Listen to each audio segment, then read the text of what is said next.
In today's video, I'm gonna be showing you how to loop a scheduled video in Restream. So log into your Restream and click on video storage, and here click on upload video. And now I'm selecting a video from my PC. So I'm selecting a random video, for example, and we can see the video is uploading.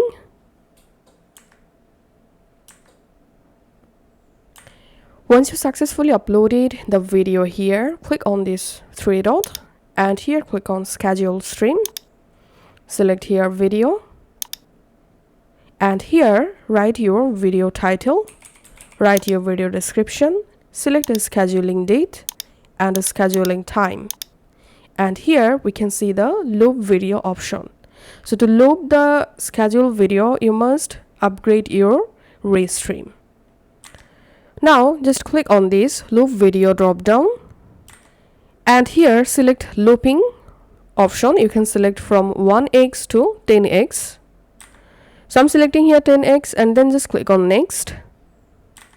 And then from this event list, you have to enable channels, in which channels you want to schedule the live stream, and then click on create event.